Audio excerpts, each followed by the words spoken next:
ከምትሰሙት እንዴት ነው የምትጠበቁት? የመጀመሪያው ተናጋሪው ማን ነው በማለት ሶርሱን በመለየት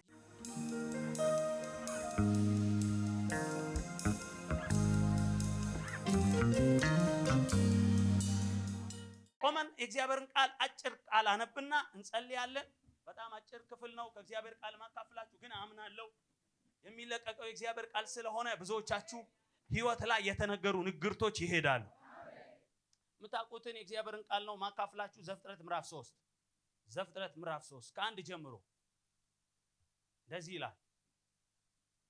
እባብም እግዚአብሔር አምላክ ከፈጠረው ከምድር አውሬ ሁሉ ይልቅ ተንኮለኛ ነበር። ሴቲቱንም በእውኑ እግዚአብሔር ከገነት ዛፍ ሁሉ እንዳትበሉ አዟልን? በጣም ይሄንን ቃል ከፈለጋችሁ አስምሩበት። የጠየቃት ምን ብሎ ነው? በእውኑ እግዚአብሔር በገነት ዛፍ ሁሉ ነው የሚለው ማለት አንድ እቺን ተከልክላችኋል አይደለም ያለ እንዳል የኤደን ገነትን ሁሉ አትብሉ ብላችኋል እንዴ ነው ያላት። በደም ስሙ። ከዛስ እንዳትበሉ አዟልን አላት። ሴቲቱም ለእባብ አለችው በገነት ካለው ከዛፍ ፍሬ እንበላለን፣ ነገር ግን በገነት መካከል ካለው ከዛፍ ፍሬ እግዚአብሔር አለ እንዳትሞቱ ከእርሷ አትብሉ አትንኩትም። እባብም ለሴቲቱ አላት ሞትን አትሞቱም፣ ከእርሷም በበላችሁ ቀን አይኖቻችሁ እንዲከፈቱ እንደ እግዚአብሔር መልካምና ክፉ የምታውቁ እንድትሆኑ እግዚአብሔር ስለሚያውቅ ነው እንጂ። ሴቲቱም ዛፉ ለመብላት ያማረ እንደሆነ ለዓይንም እንደሚያስጎመጅ ለጥበብም መልካም እንደሆነ አየች። ከፍሬው ወሰደችና በላች፣ ለባሏም ደግሞ ሰጠችው፣ እርሱም ከእርሷ ጋር በላ። የሁለቱም አይኖች ተከፈቱ፣ እነርሱም ራቆታቸውን እንደሆኑ አወቁ። የበለስንም ቅጠሎች ሰፍተው ለእነርሱ ለራሳቸው ግልድምን አደረጉ። እነርሱም ቀኑ በመሸ ጊዜ የእግዚአብሔር የአምላክን ድምፅ ከገነት ውስጥ ሲመላለስ ሰሙ። አዳምና ሔዋንም ከእግዚአብሔር ከአምላክ ፊት በገነት ዛፎች መካከል ተሸሸጉ። እግዚአብሔርም አምላክ አዳምን ጠርቶ ወዴት ነህ አለው። እርሱም አለ በገነት ድምፅህን ሰማሁ፣ ራቆቴንም ስለሆን ፈራሁ ተሸሸኩ። አሁን በደንብ የምፈልገው ሐሳቤ እግዚአብሔርም አለው ምን አለው?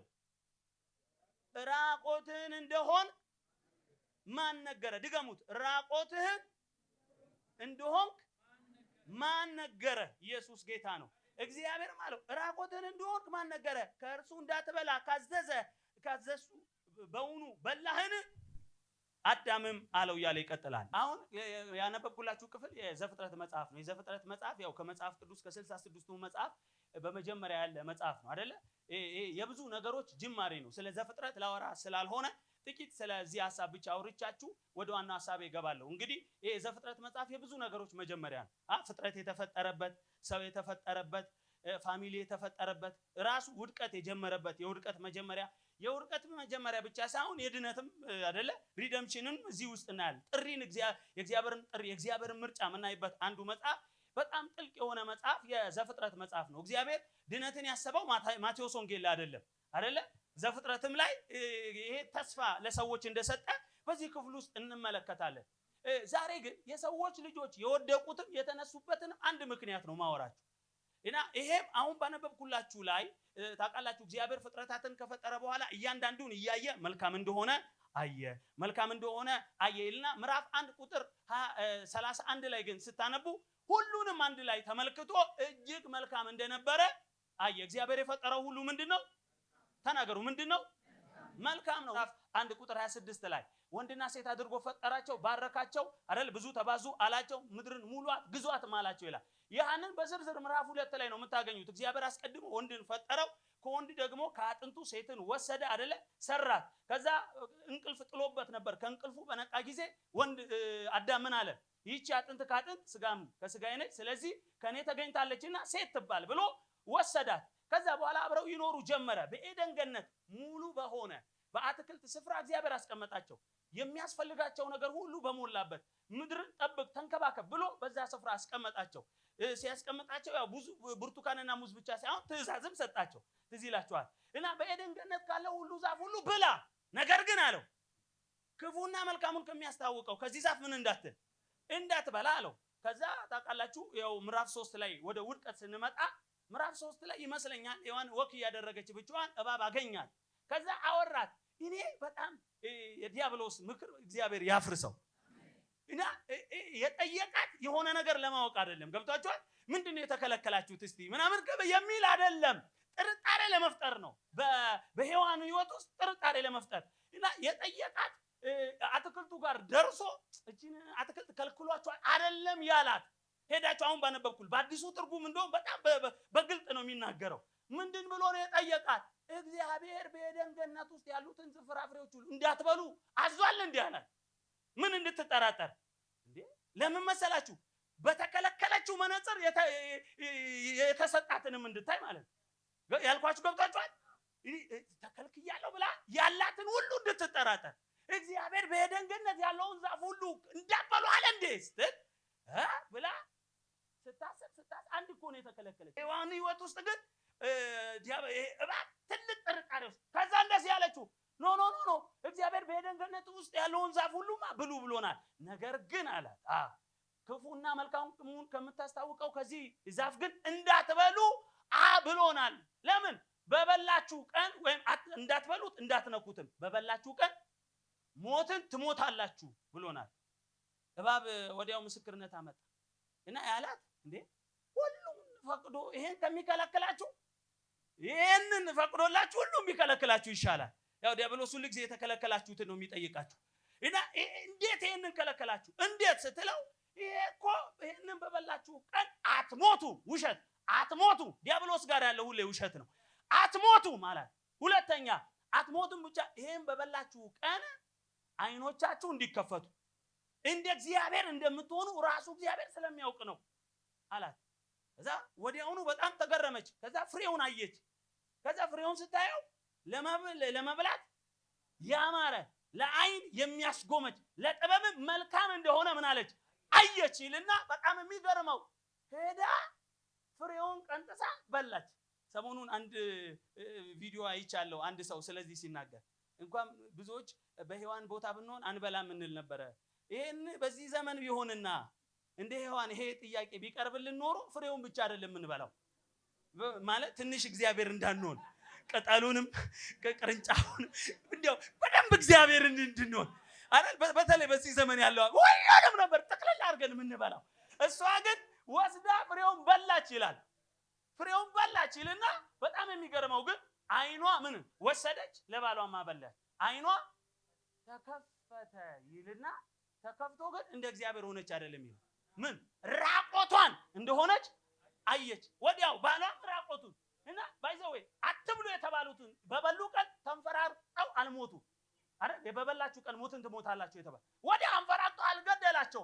ነገር ግን ሞት የስጋ ሞት ብቻ ሳይሆን ብዙ መዘዝ ይዞ መጥቷል። በጣም ዝርዝር ነገር ነው አይደለ? ከሰው ጋር ጣላን፣ እርስ በርስ አንተ የሰጣኝ ነች እና የመጀመሪያ የትዳር ግጭት የተጀመረው እዛ ነው። አይታችሁ እርስ በርስ ክርክር፣ ከፍጥረት ጋር ተጣሉ፣ ከእግዚአብሔር ጋር ተጣሉ። ከማን ጋር ያልተጣሉ? ተው ከራሳቸው ጋር ተጣሉ። በራሳቸው አፈሩ። ወዲያው ቅጠል አገለደሙ። በጣም በራሳቸው አፈሩ። በጣም የሚገርመው ይሄ ሁሉ ከሆነ በኋላ አንዱና ትልቁ ነገር ግን በመሸ ጊዜ የእግዚአብሔር እንደ ቀድሞ ህብረት ሊያደርግ ወደ እነሱ መጣ። ልክ ሲመጣ ሁለቱ ምን ብለው ነበረ? ተናገሩ። ምን ብለው ነበር? ተሸሽገው ተደብቀው ነበረ። ከዛ ባይዘው እግዚአብሔር የቱ ጋር እንደሆኑ ጠፍቶት አይደለም ሁላችንም እንደምንለው፣ ግን ያስቀመጣቸው ፖዚሽን ላይ አልነበሩ። ስለዚህ እግዚአብሔር ተጣራ። አዳም ወዴት ነህ አለው። አዳም ተናገራ አይደል? አዳም ወዲያው አለው ያለ አይመስለኝም እንደሌላው። አዳም ወዴት ነህ ሲባል በብዙ ፍርሃት እግዚአብሔር ሆይ በገነት ልታገኘን ስትመጣ ፈራው፣ ራቆቴንም ስለሆንኩኝ ተደበቅኩኝ። አሁን በደንብ የምንፈልገው እግዚአብሔር የጠየቀው ምንድነው? ሁለት ዋና ከባድ ጥያቄዎች። የመጀመሪያው ያለው ምንድነው? ራቆት እንደሆንክ ማን ነገረ? ማን ነው አለ። ማን ነው ራቆትን እንደሆነ የነገረ ማን ነው አለ። ሁለተኛ አትብላ ካልኩ ዛፍ በላህ ወይ ብሎ ሁለት ጥያቄዎችን ጠየቀ። ዛሬ በዚህ ማለዳ አንዱ ከእግዚአብሔር ቃል ላካፍላችሁ የመጣሁት ከምትሰሙት ተጠበቁ። ሰው ልጅ የወደቀው ከሰማው ነገር የተነሳ ነው። ባይዘው አሁን ራሱ የዳነው ከምን የተነሳ ነው? ከሰማነው ወንጌል የተነሳ ነው። እንደውም እንደዚህ የሚል ቃል አለ። ወንጌልን ካልሰሙ እንዴት ይድናሉ አይደል? እንዴትስ ይድናሉ ይላል። ስለዚህ ሰው ሊድን የሚችለው ምን ሲል ነው? ወንጌልን ሲሰማ ነው። ባይዘው አንድ አባባል አለ፣ ትጥቅ ከፈታው ወሬ ፈታው። በጣም በሚገርማችሁ በዓለማችን ታሪኮች ብዙዎች ትጥቅ ያስፈታቸው የብዙዎችን ከፍታን ዝቅታንም ተመልከቱት፣ ከሰሙት ጋር ይገናኛል። ለምን? የምትሰሙት ነገር ታምኑታላችሁ፣ የምታምኑትን ትኖሩታላችሁ።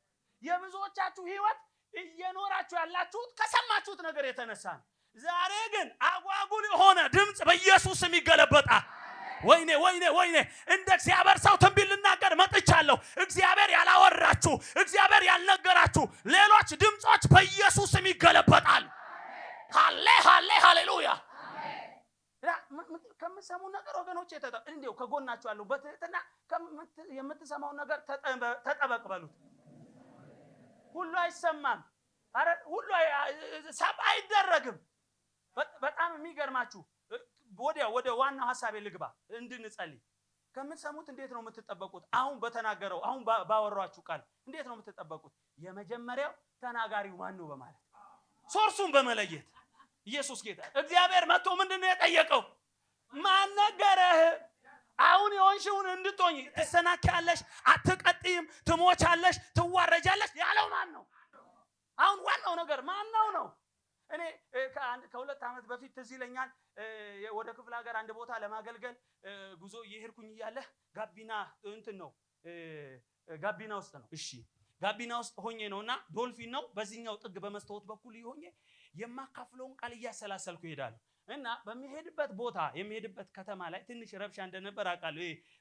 የሆነ ግጭቶች በየቦታ ላይ አልነበሩ። ከዛ እየሄድኩኝ ቃሉን እያሰላሰልኩ ድንገት ከኋላችን አንዷ ታወራለች። የምታወራው ደግሞ ቀላል እንዳይመስላችሁ ስለምንሄድበት ከተማ ነው። እና ስለ ከተማው ብቻ እንዳይመስላችሁ ያለ ከባበር ስለተፈጠሩ ነገሮች። እግዚአብሔር ሰዎች ቃሌን ረሳሁት፣ ስብከቱ ጠፋብኝ እና በቃ ካንዴም ሁለቴ እንዲህ በቃ ተናነቀኝ። ለምን አቁሞ ወራጅ አለ ልል ማለት ነው። እጄ ምን ልሆን ነው? ስለዚህ እዚሁ እያለሁ ማምለጥ ይቻላል ብዬ በጣም ተጨነኩኝ። በዛ ጭንቀት ውስጥ አንድ ነገር ሆነ። በጣም እየፈራሁ እየተጨነኩ ለዛላሉ ልደውል አልደውል ስብከቱን ተውት እና ግራ ገባኝ። ጌታዊ አገለግላለሁ ብዬ በዚሁ ባጭሩ ብዬ በጣም ይሄ ሁሉ ሆኗል፣ ይሄ ሁሉ ተከስቷል ትለዋለች ከጎኗ አላለ እና እግዚአብሔር ይባርከው። ከኔ ጎን ያለው ተለቅ ያለ ሰው ነው። እግዚአብሔር መልአክ ነው የሚመስለኝ። ዘወር አለና በመሃል አንቺ ሴት ማን ያለው እንደዛ አላት እና ምን ብትል ጥሩ ነው? አይ ኤፍቢ ላይ አንብቤው ነው አለች። ከዛስ ምን ቢላ ጥሩ ነው? ውሸታም ቢያቸው አላት። የሆነ ድምጽ ውስጥ የገባ ይኸውላችሁ፣ አንዳንድ ክፉ ወሬዎችን እንደዚህ እንላ ውሸታሞች ናቸው። አንድ ድምጽ ብቻ ነው እውነተኛ፣ አንድ ድምጽ ብቻ ነው እውነተኛ። የሚያሻግር ድምጽ አንድ ድምጽ ነው፣ እሱም የእግዚአብሔር ነው። ዛሬ አንዳንድ ንግግሮችን ወደ ኋላ እናደርጋል፣ ሰወር እናደርጋል። አንድ የሚታመን ድምጽ አለ። ስለ ህይወታችን የሚታመን አንድ ድምጽ አለ። ያ ድምጽ የማን ነው? ጩና የእግዚአብሔር ነው በሉ። ያ የሚታመነው ድምጽ የማን ነው? የምንሰማው ድምጽ የማን ነው? ሃሌ ሃሌ ሃሌሉያ!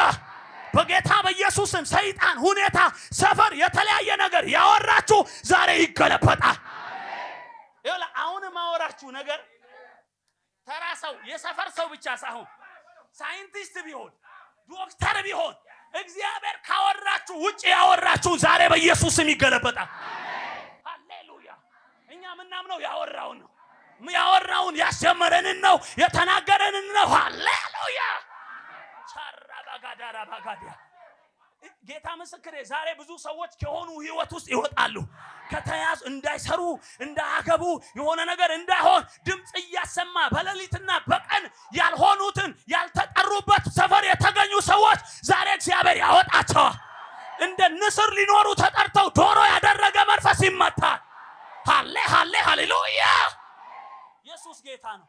እኔ መጽሐፍ ቅዱስ በጣም የምወደው ሐዋርያት ሥራ ሰሞኑን እናጠናለን። ትዝ ይላችኋል ምዕራፍ 26 እና 27 ጳውሎስ በመጨረሻው አገልግሎቱ ጊዜ በአይሁድ ከባድ ችግር ገጠመው። ትዝ ይላችኋል መከራ ገጠመው፣ ከባድ ነገር። ተታሰራለህ ምን ሲባል ነበር? አዎ። ከዛ ሊገሉት በፈለጉ ጊዜ እሱ ወደ ቄሳር ምን ያለ ይግባኛል። ትዝ ይላችኋል። ከዛ በኋላ ከመቶ አለቃው ጋር ከሌሎች እስረኞች ጋር ወደ ኢጣሊ ሪፈር ተጻፈ። ሄደው በዛ ፍርድ ቤት ሊቀመጡ ከዛ ተያይዘው ሄዱ። ትንሽ ደሴቶችን ሄዱ። ትንሽ በመርከብ ሄዱ። ከዛ አንድ ማይመች ደሴት ደረሱ። ከዛ በኋላ እዚህ ያሉ ሰዎች እዚህ ያለንበት ቦታ የሚመች አይደለም፣ ስለዚህ ወደ ቀጣዩ ከተማ መሄድ አለብን አሉ። ከዛ በኋላስ ጳውሎስ አለ ዝም ብሎ ነገሮች ታይቶ ሁኔታ ታይቶ አይኬድም። ምን ይላል ይባላል። ጳውሎስ እንደዚህ አይነት ሰው ነው። አማኝ እንደዚህ አይነት ሰው ነው። ጴንጤ እንደዚህ አይነት ሰው ነው። አርሞኒየም ያለ ክርስቲያን እንደዚህ አይነት ሰው ነው። ጌታ ምን ይላል ይባላል። ከዛ ምን ይላል ሲል ከዛ በኋላ ወዲያው ሄደና ወደ 100 አለቃ ምን አለው? መንገዱ አለ ሰላማዊ አይመስለኝም፣ ለመርከቡ ብቻ ሳይሆን ለኛ ህይወትም ያሰጋል፣ ስለዚህ ብናርፍ ትንሽ ጊዜ ብንቆይ ይሻላል። የ100 አለቃውም አለ ወደ ማን ሄደ? ወደ ካፒቴኑና ወደ መርከቡ ባለቤት። በዛው ካፒቴኑ ኤክስፒሪየንስ አለው በደንብ አይደል? በዚህ መርከብ አይደል? በዚህ መንገድ ላይ ኤክስፒሪየንስ አለው። የመርከቡ ባለቤት ደግሞ ችግር አለ ሲባል አይጠራጠርም። ኖ አለ። ሁለቱም ያውቁታል። አራጣቋል። የ100 አለቃውም ከጳውሎስ ይልቅ እነማንን ያምን ነበር ይላል? የመርከቡን ካፒቴንና ባለቤቱን። እኔ ይመስለኛል የ100 አለቃ ሰማና ሄዶ አንድ እስረኛ እኮ በመንገዳችን ላይ ችግር አለ እያለ ነው ሲል አትስማው። ከዛስ ትንሽ ቆይተው ልከኛ የደቡብ ነፋስ በነፈሰ ጊዜ እንዳሰቡት የሆነ መስሏቸው አይደል? እንዳሰቡት የሆነ መስላቸው አሁን መነሳት ነው ሲሉ ጳውሎስ ተው አላቸው። ለምን? ሰምቷላ፣ ጌታን ሰምቷላ፣ የሚታመነውን ሰምቷላ። ከዛስ መንገድ ተጀመረ። ትዝ ይላችኋል። መንገድ ተጀመረ። ጥቂት ምዕራፍ እንደሄዱ እግዚአብሔር እኮ ነው ያለው ሰው ያስታውቃል። ጥቂት ምዕራፍ እንደሄዱ ጀመራ ምን ባይዘው ስለ አውራቂስ ሂዱና አጥኑ። ብዙ የመጽሐፍ ቅዱስ አስተማሪዎች እስካሁን እንደዚህ አይነት ንፋስ ተነስቶ አያውቅም ይላል። ለምን? ረጅም ቀን ነው፣ በጣም ረጅም ቀን፣ ከ14 ቀን በላይ ነው ንፋሱ። አንድ ውቅያኖስ አንድ የሆነ እንትን እያናወጣ ከ14 ቀን በላይ ነው። ያ ብቻ ሳይሆን ብረትን የሚሰነጣጥቀው መርከቡን በትንትኑ የሚያወጣ ከባድ አውሎ ንፋስ ነው በዛ በመርከቡ ላይ የነበረው። እና በጣም ይገርማችሁ ገማጣ አውሎ ነፋስ ዝም ብሎ ቀላል እንዳይመስላችሁ ከባድ አውሎ ነፋስ። ከዛስ እኔ የሚገርመኝ አንድ ቃል አለ፣ ለቀነው ተነዳን ማለት ወደዚህ ሲያረጉት ወደዚህ ነው የሚያረጋቸው። ወደዚህ ወደ ኋላ ወደ ከነሱ ቁጥጥር ውጪ ሲሆን ወደ ወሰድከኝ ውሰደን ብለው ማለት ላይ አንዳንድ ጊዜ ነው የወሰድከኝ ቦታ ውሰደኝ ብለው ማለት ያገባኝ ማለት ግራ ገባቸው። ወደ ወሰድከን ውሰድ ለቀነው ተነዳን። በጣም ይገርመው ከዛ ባል 14 ቀን ፀሐይና ጨረቃ አላየንም። ለምን? ወደዚህ ወደዛ ነፋሱ ኃይለኛ ነው፣ ዝናብ ይቀላቀላል ነው። በጣም የሚገርመው ኃያላን የእግዚአብሔር ሰዎች እንኳን ምን አሉ? እንድናለን የሚል ሰው አንዳንዴ ይሆናል አይደል? ካፒቴን ብዙ ነገር ተብሎ እንድናለን። እኔ ጳውሎስም ይመስለኛል ብዬ አልሰማ ብላችሁ ግን ጌታ እንደገና አይደል ዛሬ ምናልባት አንዳንድ በዚሁ አንድ ትንቢት ልንገራችሁ። ምናልባት እግዚአብሔር ነው ብሏችሁ ገብቷችሁ ግራ እየገባችሁ እየተጸጸታችሁ ያላችሁ ሰዎች እግዚአብሔር እንደገና እድል ይሰጣችሁ። አሜን። ወይኔ ትንቢት እየተናገርኩ ነው። እግዚአብሔር እንደገና ይመጣላችኋል። እና በጣም የሚገርመው እንደገና ድምጽ መጣ። ወይ ጳውሎስ ደስ አይልም? ከዛ ድጋሚ ተነሳ። ይሄ ጀግና እስረኛ ካፒቴን ሊኖር ይችላል፣ ፕሮፌሽናል ሰው ሊኖር ይችላል፣ ማንም ሊሆን ይችላል። መርከቡ ላይ ብዙ ነገር አጥተዋል። እንደዚህ ያለ ብድግ አለና በቃ እናንተ ሰዎች ቀድሞ ሰምታችሁ ቢሆን ኖሮ መልካም ነበረ፣ ይሄ ሁሉ ውድመት አይሆንም ነበረ። አሁንም እግዚአብሔር እንደዚህ ያለኝ አለ፣ ከመርከቡ በስተቀር ካንተ ጋር ያለ ሁሉንም ሰጥቻለሁ፣ ማንም አይጠፋም አለ። ከዛስ የሱ የሆን አላራጃናማ የሱ የሆንኩለት የማገለግለው ጌታ መልአኩን ልኮ ድምጽ ልኳል። ድምጽ መጥቷል። ድምጽ ከትክክለኛ ጣቢያ ከትክክለኛ ቦታ የሚያሻግር የሚያሳልፍ ድምጽ መጥቷል። ሃሌሉያ። ምን የሚል አሁን እንደቀድሞ አይደል? ምን የሚል ሲሉት ማንም የሚጠፋ የለም፣ ማንም የሚሞት የለም። እኔ ቀጣይ ቀን ነው ደስ የሚለኝ።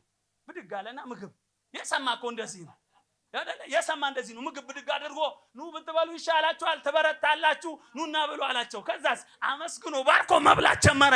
ለምንድን? ድምጽ ሰምቷላ፣ አትሞትም የሚል ትሻገራለህ የሚል ወጀቡ እያለ አዎ፣ የሚንጥ እያለ አዎ።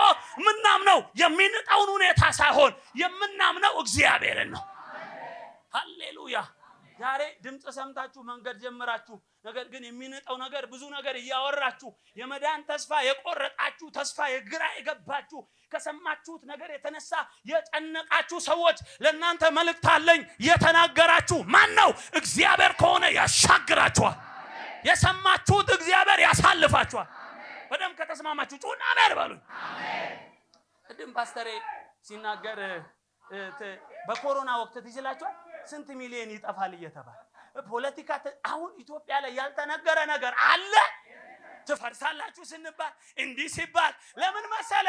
እናንተና ያላሉት ያልሆነው ፕሮፌሽናል ናቸው እኮ እንደ ትምህርታቸው እንደ አይምሯቸው እንደ ዕውቀታቸውማ ተናግረው ነበረ። ነገር ግን ስለ ኢትዮጵያ የተናገረ ራሻታ ካራዳካ የዘላለም አምላክ ምንም እጥረት የሌለበት ነገሩን እየገለበጠ አሳልፎናል። አሁንም ቢሆን ስለ ሀገራችን ስለ ኢትዮጵያ ስለ ቤተ ክርስቲያን ስለ ራሳችን የምናምነው አንድ ድምጽ ብቻ ነው። እሱም የእግዚአብሔር ድምጽ ይባላል። ዛሬ በጌታ በኢየሱስም ሌሎች ድምጾች የተከለከሉ ይሁን። አሜን ስትሉ በኢየሱስም ይሁንላችሁ። እውነተኛ ታሪክ ሰምቻለሁ። ምንድነው? በአንድ ትልልቅ መርከቦች ታውቃላችሁ ከአንድ ቦታ ወደ አንድ ቦታ ይሄዳሉና ድንገት በመንገድ ላይ ይሄዱ ያለ ከባድ አሁን ዳውራቂስ እንዳልኳችሁ ከባድ መርከቡን የሚንጥ ንፋስ አውሎ ወጀብ ተነሳ እና በጣም ብዙ ሰዎች ሁሉ ወደ የላይፍ ሴቨር ጃኬቱን እየለበሱ ወደ ሰገነት ነው ቶሎ የሚባል ሁሉም ወደ ሰገነት ሲሄድ አንድ ህፃን ግን እዛ መርከብ ውስጥ ያው መርከብ ውስጥ ብዙ ነገር አለ ታውቃለህ። እዛ መርከብ ውስጥ ዋና ቦታ አለ።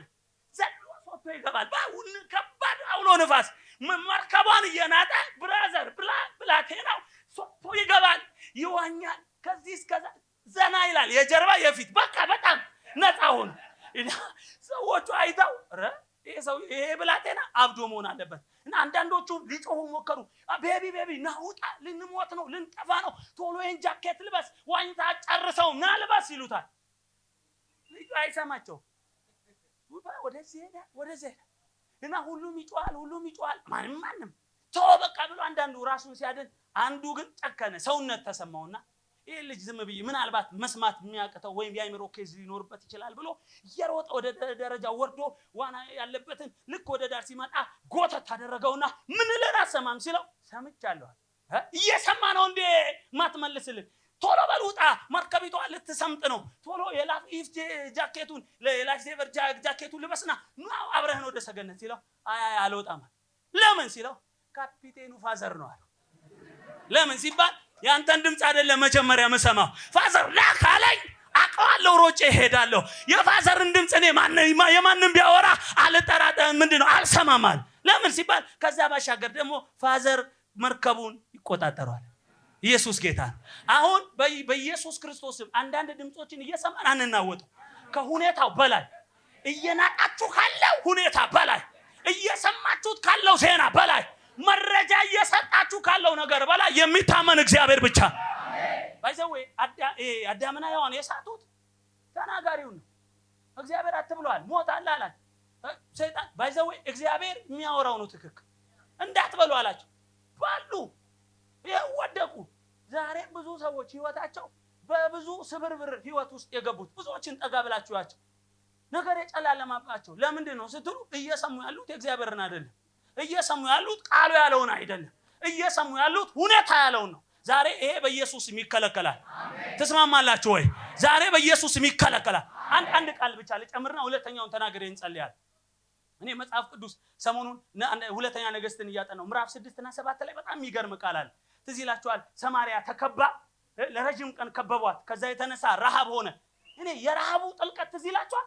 እኔ እንዲህ አይነት ረሃብ ሆኖ ያውቃል ወይ? እኔ ሁሌ አንዳንድ መጽሐፍ ቅዱስ ውስጥ የምትገረሙበት ቃል የለ እንዲህ ሆኗል እንዴ ብላችሁ የምትገረሙበት ቃል አለ።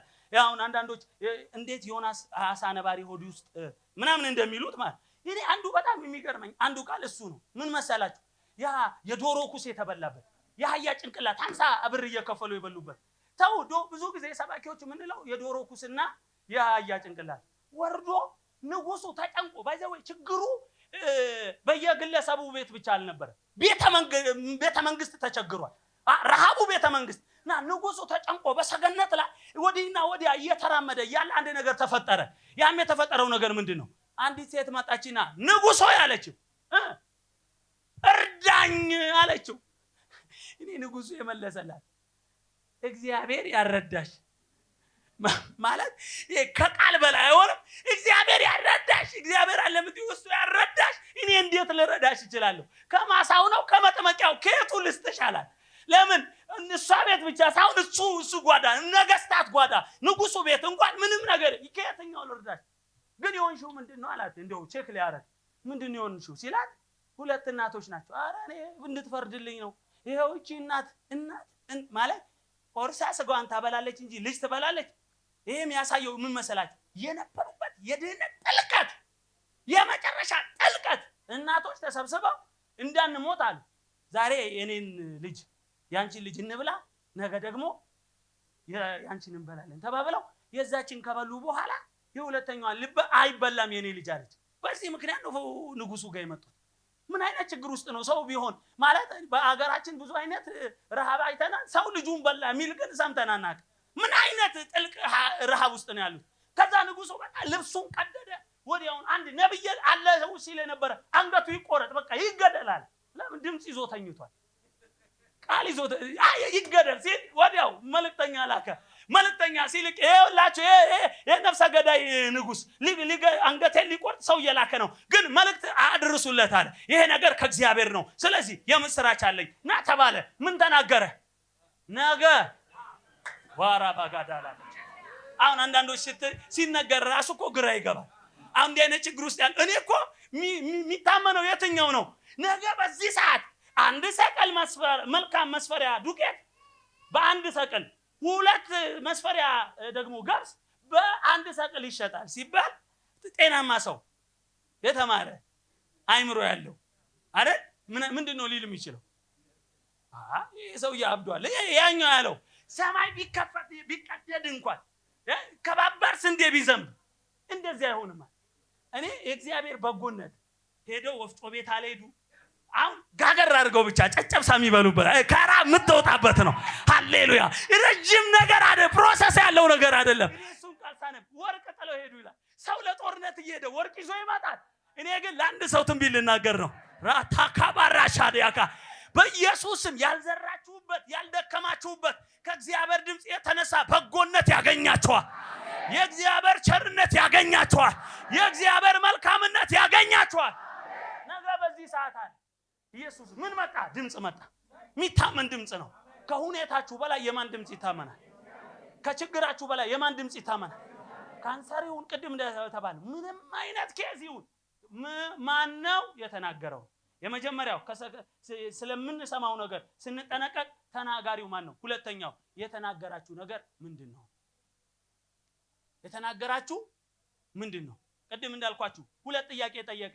የመጀመሪያው ጥያቄ ምንድነው? አይምሯችሁን ወደኔ ማን ነው የነገረህ አይደል? ማን ነው ራቆትህን እንደሆን የነገረህ? ሁለተኛው እግዚአብሔር የጠየቀው ደግሞ ምን? አትብላ ያልኩህን በላህ።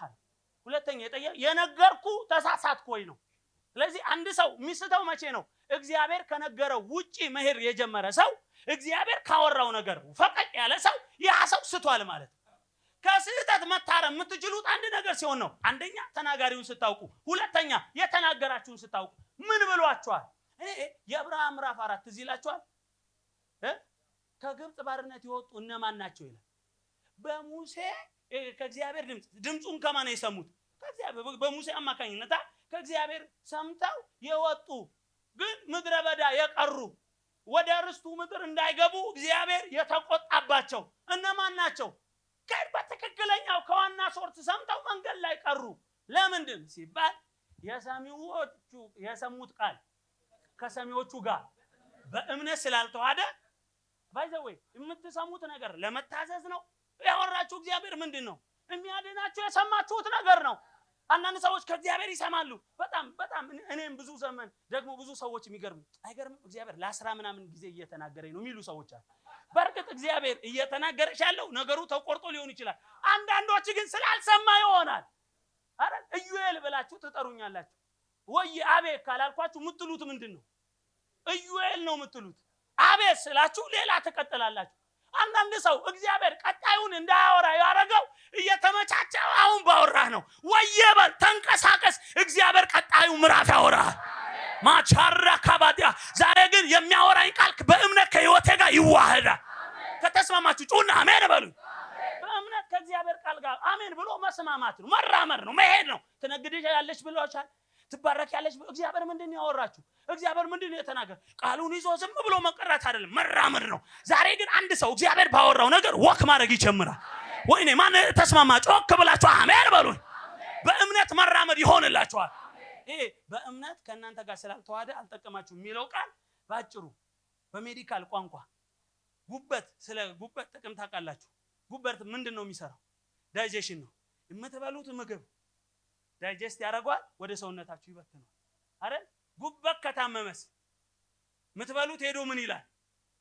ቁጭ ነው የሚለው፣ ወደ ያብጣል፣ ቁጭ ነው የሚለው። እና ባጭሩ አንድ ሰው የሰማው ቃል በእምነት ከህይወቱ ጋር ካልተዋሃደ መንፈሳዊ ጉበቱ ታሟል ማለት ያልኳይ ቃል ይዛል፣ ቃል ይዛል፣ እንትና ቃል ይሄዳል። አንዳንድ ሰው እኮ ነብይ ብቻ አይደለም የሚነግረው፣ መምህር ራሱ እግዚአብሔር ሰው አይደለም ነብይ፣ እንትና አስተማሪ እንትና እንኳን ተናግሮኛል ይላል። ምንም ፈቀቅ የለም። ዓለምን ትዞራለህ ብሎ ዞሮበታል። የሆነ ተጨንቋል። ለምን መሰለ? የተናገረን እግዚአብሔር ስላላመንክ ነው። የተናገረ እግዚአብሔር ከሆነ በሰማኸው ድምጽ በኢየሱስ መራመድ ጀምር። ማን የተስማማ ጮህ አሜን የሚለኝ? ለዚህ ነው ጳውሎስ ለጢሞቴዎስ ሲናገር በተነገረልህ የትንቢት ቃል መሰረት መልካምን ጦርነት እንድትዋጋ አዛለሁ ይላል። ያን ክፍል ሄዳችሁ ስታጠኑ ጳውሎስ ስለ ጢሞቴዎስ መልእክት ሲነገረው ነበር አብሮ። አንዳንዱ ታገለግላለህ ምናምን ሲብለው፣ ከዛ ጳውሎስ ለጢሞቴዎስ ምን አለው? አለኝ ቃል ትንቢት አለኝ ብለህ አትተኛ፣ በተነገረልህ ተዋጋ። በምን? በጸሎት። በምን? ወክ በማድረግ። ሃሌሉያ። ምንድነው እግዚአብሔር የተናገረሽ አይደለ? ወደ ውጭ ትሄዳለህ፣ ፓስፖርት አውጣ፣ እግዚአብሔር አበለጥጋለሁ፣ ንግድ ጀምር በኢየሱስም። ዛሬ ግን የሆነ ሰው መንቀሳቀስ ይጀምራል። እግዚአብሔር ባወራችሁ ድምጽ፣ እግዚአብሔር ራሻካዲያ ተናግሮኛል ብለህ አትተኛም። ዛሬ በሰማኸው ቃል መራመድ ይሆንልሃል። የሚያደርገው ማን ነው? ተናገሩ። የሚያደርገው ማን ነው? ይኸውላችሁ ምንም አይነት ድምጽ ሰምታችሁ ሊሆን ይችላል። እግዚአብሔር ከተናገራችሁ የሚያደርሳችሁ ቃሉ ነው። ትዝ ይላችኋል። ጌታ አንተ ነህ አለው። አሁን እኔ አንተ ቆንክ ልራመዳል። ብዙ ጊዜ የሰጠመ ነው አይደል? ግን የተራመደው በምን ቃል ነው? እና በሚለው ቃል። ምንም ችግር ውስጥ ልትሆኑ ትችላላችሁ። የሰማችሁት ቃል ግን ያሻግራችኋል።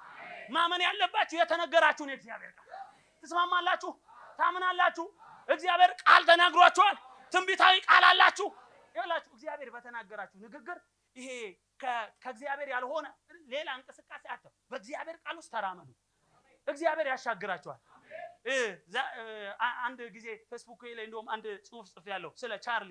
73 አመቱ ሲያከብር ጎረቤቱ ፕሌን ካፒቴን ነው እና ፕሌን አብራሪ ነው እና ለዚህ ሰው ምን ላድርግለት አለና ለምን በፕሌን ይዤው አልሄድም አለ እና ነገረው። እሺ አለ። ከዛ ገባ። ይሄ በትንሿ ፕሌን ውስጥ ነው። ገባና ተቀመጠ። ቀበቶውን አስራል። አዎ አስራለሁ። አስሯል። ከዛ በኋላ በቃ ጀምር ተብሎ ጉዞ ተጀምሯል። ከዛ አዙሮት በቃ እንጆራ ያርጓል ብሎ ሲመለስ እንደዛ የተቀመጠበት ምን ተሰማ? አይ ደስ ይላል፣ ግን ፕሌኗ ላይ እንዳልከብድ እንደዚህ ብዬ ነው የተቀመጥኩት። ከእግሩ በጣቱ ነው ለካ ሙሉ ሲያበራው ዘና ብሎ ንፋስ እያየ በመስኮት እያየ መስሎታል። ለካ ሰውየው ተጠራጥሮ በደንብ ከተቀመጥኩበት ፕሌኗ ወደ ታች ትወርዳለች ብሎ ፕሌን ላይ አንዴ ከተቀመጥክ በኋላ የሚያበርህ እሱ ነው እንጂ አንተ ምን አስተዋጽኦ አለ? ይኸውልህ እግዚአብሔር ከተናገረ ያለ አማራጭ በቃሉ ላይ መንሳፈፍ ብቻ። የተናገረ ቃል ያሻግራል። ያወራ ድምጽ ያሻግራል። በጌታ በኢየሱስም አንዳንዶች ከጉድጓድ የሚያወጣ ካላችሁበት አረንቋ ውስጥ የማያወጣ ካላችሁበት ከማይመች ሁኔታ እግዚአብሔር ካላወራችሁ ቦታ የሚያወጣ እጅ ዛሬ ይላክላችኋል። እግዚአብሔር ያላወራችሁ ይሻላል። በኢየሱስም የትኛውም ድምጽ ይከለከላል። ከተስማማችሁ ጩና አሜን በሉ። ከምትሰሙት ተጠበቁ። በምን? ተናጋሪው ማን ነው? የተነገረውስ ምንድነው? አለቀ። ትስማማላችሁ? የሚሆነው በህይወታችሁ ማን ያለው ነው? እግዚአብሔር። ሰዎች እመኑ። ማንም ይበል አረንትን ያለው ነው የራሱ ጉዳይ። ያወራን ነው የሚሆነው። ይኸው ከዘፍጥረት እስከ ራዕይ አይተናል። ያወራቸው ሰዎች ለሙታን ህይወት እየሰጠ የሌለን እየጠራ አኑሯል። ዛሬ የተናገራችሁ ነገር የለም ብትሉኝ እንኳን ተፈጥሮ ይመጣል። ተጠርቶ ይመጣል። እግዚአብሔር በታምራት በህይወታችሁ ላይ ይገለጣል። እግዚአብሔር ያለው ይሆናል። አንድ ነገር ልንገራችሁ። እግዚአብሔር ምን ብሏችኋል? ጥቂት አስቡ እስቲ። እግዚአብሔር ምን ተናግሯችኋል? እግዚአብሔር ምን ብሏችኋል? እኔ ምናልባት ነብይ ነኝ ተናግሮኝ አያውቅም ብትሉ እዚህ ውስጥ ብዙ ነገር ብዙ ቃላት እግዚአብሔር እረኛዬ ነው የሚለው የሚያሳጣኝ በለመለመ መስክ ያሳድረኛል፣ በረፍቷ ዘንድ ይመራኛል፣ ነፍሴን መለሳት፣ ስለ ስሙ በጽድቅ መንገድ መራኝ፣ በሞት ጥላ መካከል እንኳን ብሄድ አንተ ከኔ ጋር ነህና ክፉን አልፈራም፣ በትርህና ምርኩዝ እነሱ ያጸናኑኛል። በፊቴ ገበታን አዘጋጅ በጠላቶቼ ፊት ለፊት ቻርኤው ቃል አለ። በጠላቶቼ ፊት ለፊት ሊቀባ ቃል አለ፣ ሊያሻግር ቃል አለ፣ ሊሰጥ ቃል አለ። ዛሬ ለሁላችሁ መከናወን ይሆንላችኋል። አባ ብለህ የምጮህበት የልጅነት መንፈስ ተቀብለሃል። መንፈስ ቅዱስን ተቀብለሃል። እግዚአብሔር አባት ሆኗል። ሃሌሉያ። ቃል አላችሁ ወይ? ትንቢታዊ ቃል አላችሁ ወይ? የጸና ቃል አላችሁ ወይ? ዘላለማዊ ዘመን ተሻጋሪ ቃል አላችሁ ወይ? እግዚአብሔር አውርቷችኋል ወይ? የእግዚአብሔር ሕዝቦች አምላክ አላችሁ፣ አገር አላችሁ፣ ጌታ አላችሁ። የሚባርክ ጌታ አለ። በጎ ስጦታ ይኸውላችሁ፣ በጎ ስጦታ ብቻ አይደለም የሚለው ሁሉ ነው የሚለው። ብራዘር በጎ ስጦታ የትም ብትፈልግ አታገኝም። በሰው እንኳን ከመጣ ያን ያደረገው ማን ነው? ዲያብሎስ ጋር በጎ የሚባል የለም። ይሄ ቃል አለኝ። ዛሬ አንድ ሰው በጎ ስጦታ ያገኘዋል። ሌላስ ፍጹም በረከት ሁሉ ጠንቋይ ጋር ብትሄድ በረከት አታገኝ። ብር ሊሰጥ ይችላል፣ ነፍስህን ነጥቆ ትክክለኛ በረከት መስጠት የሚችል ሊባርክ ሊያበለጥግ የሚችል ግን ዘፍጥረት ላይ be fruitful and multiply ያለ ፍሬያማ ሁን ያለ በልጥግ ያለ ፕሮስፔር አድርግ ያለ እግዚአብሔር ከኛ ጋር አለ። ስለዚህ ዛሬ በህይወታችሁ ላይ የምትናገሩት እግዚአብሔር ያለው ነው። ሌላ ኧረ እንቅልፍ እያነሳኝ ነው እንዲህ እየበጠበጠኝ ያድራል አትስማው። ያንተ አይደለም፣ ያወራህ እግዚአብሔር ነው። የሚሆንብህ እግዚአብሔር ያለ ቃል አላችሁ፣ ትንቢታዊ ቃል አላችሁ፣ እግዚአብሔር ተናግሯችኋል፣ ትሻገራላችሁ።